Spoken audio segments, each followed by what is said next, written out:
Halo sobatku sebangsa dan setanah air, para pecinta film namun mager nonton panjang-panjang. Kali ini saya akan merangkum sebuah film action yang berjudul Skin Trade. Film ini dirilis pada tahun 2014 dan dibintangi oleh aktor-aktor terkenal seperti Tony Jaa, Dolph Lundgren, dan Michael Jai White. Oke, tanpa berlama-lama kita langsung saja ya. Buat lo yang udah capek-capek bikin konten tapi nggak ada yang laku, bikin terus kontennya sampai mampu elunya sepi view.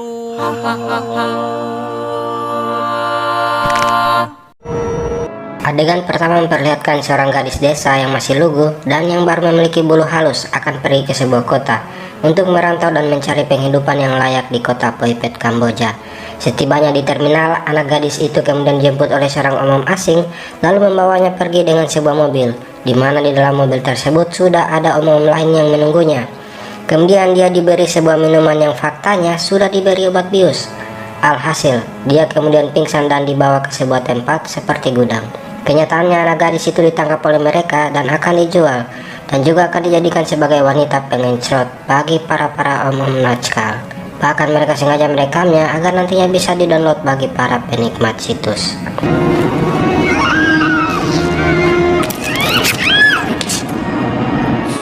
Di sisi lain, diperlihatkan seorang polisi Kamboja yang bernama Tony sedang menyamar dan masuk ke sebuah hotel dan berencana ingin membeli seorang anak gadis yang masih MHM untuk dikencrot kapan saja. Namun bos sang penjual wanita kencrot itu justru menyuruh Tony agar melakukannya sekali di depan mereka.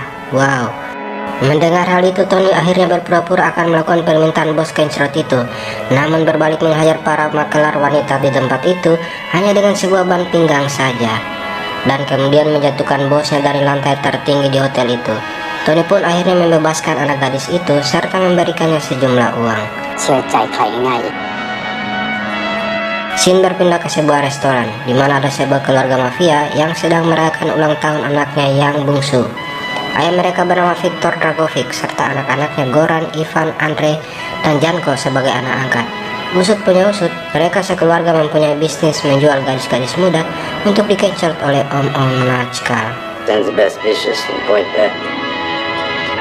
Di sisi lain, di sebuah kantor FBI mereka sedang membahas mengenai perdagangan manusia yang dikendalikan oleh Dragovic, di mana Dragovic mencuri gadis Asia Tenggara dan kemudian menjualnya ke bagian Eropa.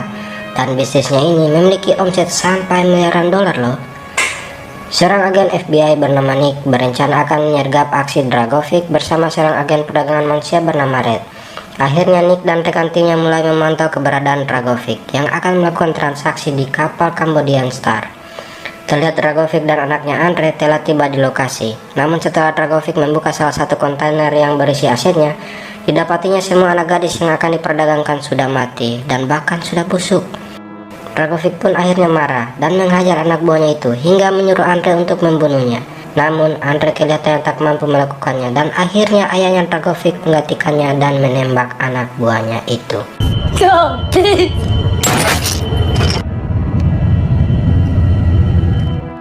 Nick dan timnya tak menyanyiakan kesempatan itu dan mulai beraksi menyergap Dragovic bersama komplotannya. Hingga terjadilah aksi tembak-menembak di pelabuhan itu dan terlihat Red sedang melumpuhkan seorang komplotan Dragovic. Tak berselang lama Nick akhirnya berhasil menembak Andre, putra Dragovic, dan tewas di tempat itu juga. Melihat putranya telah tewas, Dragovic sangat terpukul dan akhirnya menyerahkan diri kepada Nick.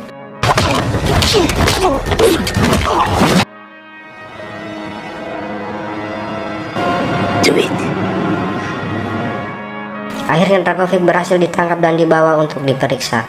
Dan faktanya, walaupun Dragovic ditangkap langsung bersama barang buktinya, namun dia berhasil lolos dari tuduhan tersebut dan akhirnya Dragovic dibebaskan. Mendengar hal itu, Nick sangat kecewa atas keputusan itu. Bagaimana tidak, seorang penjahat yang telah lama diincar dan kepergok langsung bersama barang bukti malah dibebaskan kembali. Sungguh terlalu. Buy and sell human lives. Ask my customers. You should have killed me in that backyard. Di sisi lain, terlihat seorang wanita bernama Min sedang bekerja sebagai pelayan di sebuah diskotik. Ternyata dia adalah pacar Tony yang menyamar menjadi mata-mata untuk memantau pergerakan anak angkat Dragovic yaitu Janko. Kemudian adegan yang kalian tunggu-tunggu pun tiba. Min dipaksa untuk melakukan pengencrotan bersama 3 pria sekaligus. bahkan akan direkam guna memuaskan mereka penikmat situs. Wow, amazing. Wow. Usut punya usut, ternyata Min sudah menghubungi Tony bahwa dia nantinya akan dijadikan sampel pengincerotan. Hingga akhirnya Tony datang dan menembak mereka, bahkan di antaranya ada yang mendapat pukulan tepat di perkakas masa depannya.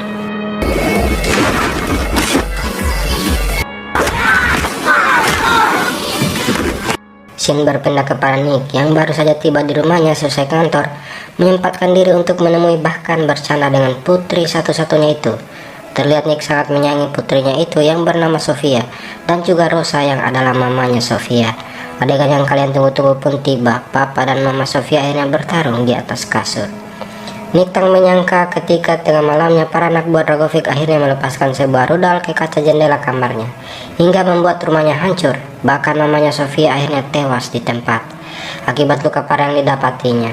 Terlihat Sofia masih hidup, namun dibawa oleh mereka yang nantinya akan dijual sebagai gadis-gadis cerot-cerotan.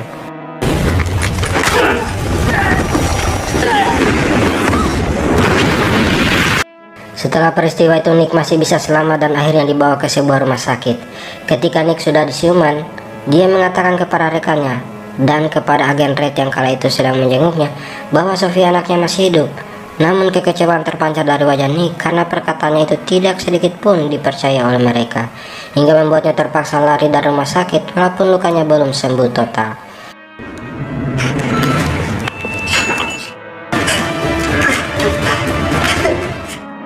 Setelah lari dari rumah sakit, ternyata Nick kembali ke rumahnya untuk mengambil sebuah foto Sofia yang masih tersisa dan sebuah shotgun, lalu pergi ke sebuah klub untuk mencari informasi mengenai sebuah tempat penjualan anak-anak gadis dan berpikir mungkin anaknya Sofia juga berada di sana. Namun sesampainya di sana dia tak mendapatkan apa-apa, hingga membuatnya geram dan akhirnya meledakkan klub itu dengan sebuah bom molotov.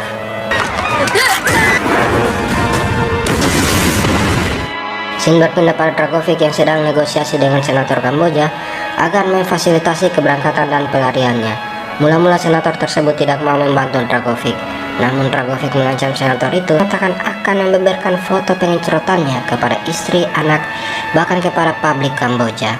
Akhirnya senator itu dengan terpaksa mengikuti kemauan Dragovic. Okay, I'll try for 2 months. She's about the same age as your daughter. Di sisi lain, terlihat agen Red menemui Tony dan mengatakan bahwa Nick merupakan tersangka yang melarikan diri, bahkan sangat berbahaya karena gangguan kejiwaan. Hingga Tony dan Red berencana akan menangkap Nick yang kala itu sedang dalam perjalanan ke tempat itu. Nick pun akhirnya tiba di bandara dan kemudian dikejar oleh Tony dan agen Red. Kemudian agen Red melihat Nick sedang bersembunyi di sebuah mobil, lalu menembak rekan Tony dan berpura-pura tertembak agar Nick bisa lari dan selamat.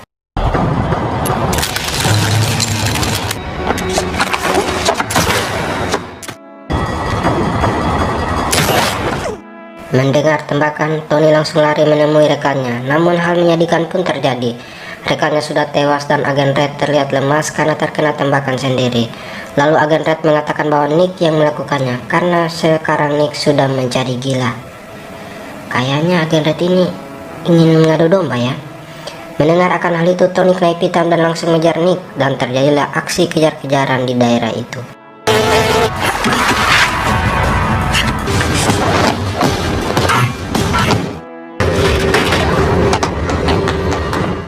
Hingga Tony akhirnya menemukan Nick yang kala itu naik motor dan mencoba menembaki Nick. Namun sialnya, Tony kehabisan peluru dan akhirnya dia menahan Nick dengan caranya sendiri. Nick pun terjatuh dan mereka pun akhirnya berkelahi. Tony yang memiliki postur lebih kecil terpaksa harus menerima kenyataan. Dia dilempar oleh Nick ke sebuah mobil hingga bahunya cedera. Hingga Nick pun berhasil pergi menggunakan mobil.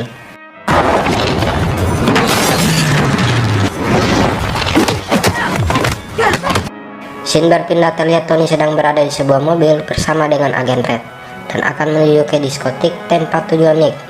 Lalu dia mencoba menelpon pacarnya Min yang kala itu sedang bekerja di diskotik. Ternyata agen Red memperhatikan gerak-gerik Tony. Dia berencana mencari tahu siapa sih mata-mata Tony yang selalu memberikannya informasi. Nick pun akhirnya tiba lebih dulu dan langsung masuk ke ruangan pemilik diskotik tersebut. Ternyata Nick menemukan pemilik diskotik tersebut sedang melakukan pengincerotan. Melihat pemilik diskotik sudah akan mencapai titik puncaknya, Nick kemudian menghajarnya dan menanyakan keberadaan Janko.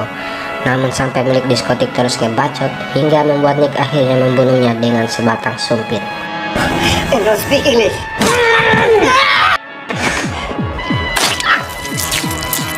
Terlihat Tony dan agen Red tiba di lokasi dan langsung mengejar Nick di antara rumah-rumah warga. Nick yang sudah terpojok akhirnya menyandra pemilik gudang padi dan mengatakan kepada Tony bahwa dia tidak membunuh rekannya dan dia hanya ingin mencari keberadaan Dragovic. I didn't kill that cop. I just found Victor. Namun salah satu anggota gudang menimpakan padi kepada Nick hingga Tony memanfaatkan kesempatan itu untuk menendang Nick. Mereka pun terlibat adu jotos satu sama lain.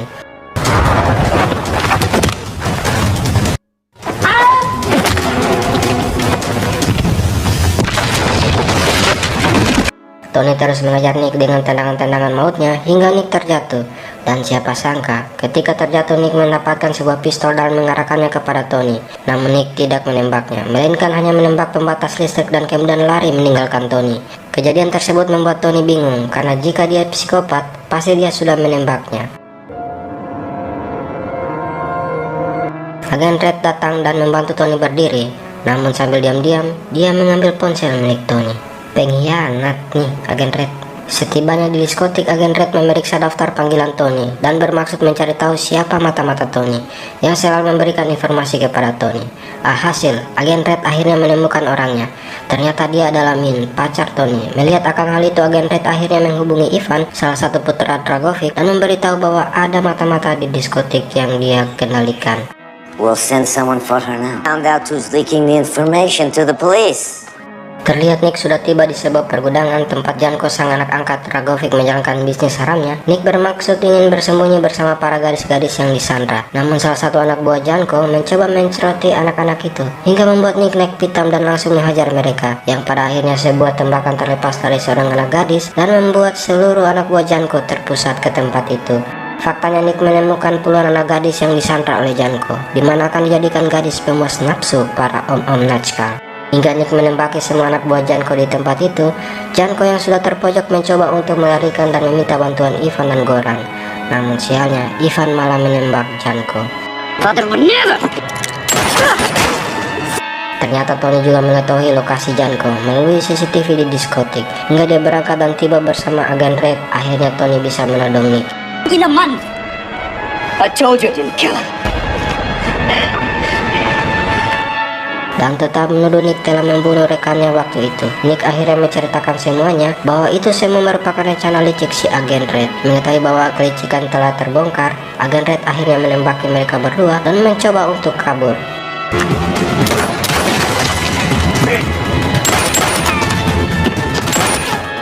Mengetahui fakta yang sebenarnya, Tony akhirnya mengejar agen Red dan mereka pun terlibat adu jotos di sebuah gudang. Ternyata agen Red sangat terlatih, di mana semua tendangan maut Tony bisa dilumpuhkannya. Agen Red terlihat ganas saat kacamatanya terlepas dan Tony menjadi bulan-bulanan pukulannya, hingga Tony akhirnya melepaskan jurus lutut yang selama ini dipendamnya dan membuat agen Red terlempar dan lehernya terkena serpihan kaca jendela.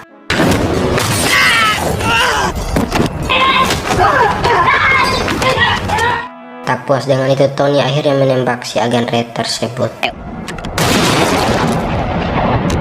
Ternyata Janko yang tertembak tadi belum tewas total alias masih kejang-kejang. Nick kemudian menanyakan kepada Janko yang sekarat lokasi ayahnya berada. Janko masih sempat memberitahu Nick sekalian dengan hembusan nafas terakhirnya. Tony dan Nick akhirnya memahami situasi yang sebenarnya terjadi dan bersama-sama menuju ke tempat Dragovic berada. Kemudian di suatu tempat seperti pangkalan militer, terlihat Mitch sang kekasih Tony sedang disandra oleh Dragovic. Tak disangka si kakek Dragovic mengikat tangan Min dan langsung memegang titik Min dari belakang. Hahaha. Namun setelah memegang titik Min, Dragovic malah menamparnya dan mengatakan bahwa Min sudah merupakan barang rusak dan tak layak jual. Loh.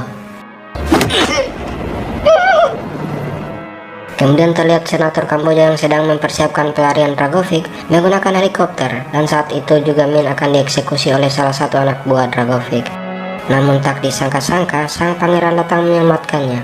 Bahkan helikopter yang akan ditumpangi Dragovic akhirnya meledak karena terkena rudal yang diluncurkan oleh Nick. Goran pun tewas terkena rudal dan tersisa Ivan dan ayahnya beserta beberapa anak buahnya. Nick dan Tony pun terlibat aksi tembak-menembak dengan mereka. Ivan langsung menodong Min kala itu dan menyuruh Tony untuk menyerah. Ternyata Tony sudah mengajar Min beberapa jurus bangau hingga Min terlepas dan Tony langsung memanfaatkan kesempatan itu dan kemudian mematahkan leher Ivan dengan jurus lutut legendnya.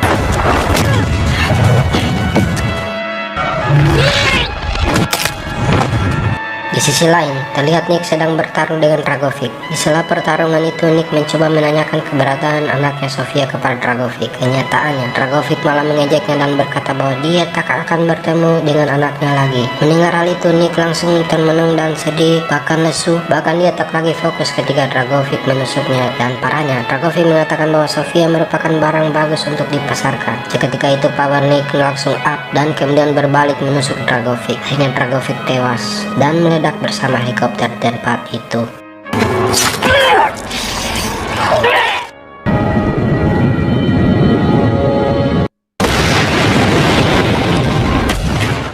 Nick, Tony, dan Min selamat dari peristiwa tersebut. 4 minggu kemudian mereka bertemu dan Nick mengucapkan kata-kata perpisahan kepada Tony dan Min, serta menitip pesan untuk memberinya informasi kalau Sofia anaknya masih hidup. Nick akhirnya pergi dan meninggalkan mereka.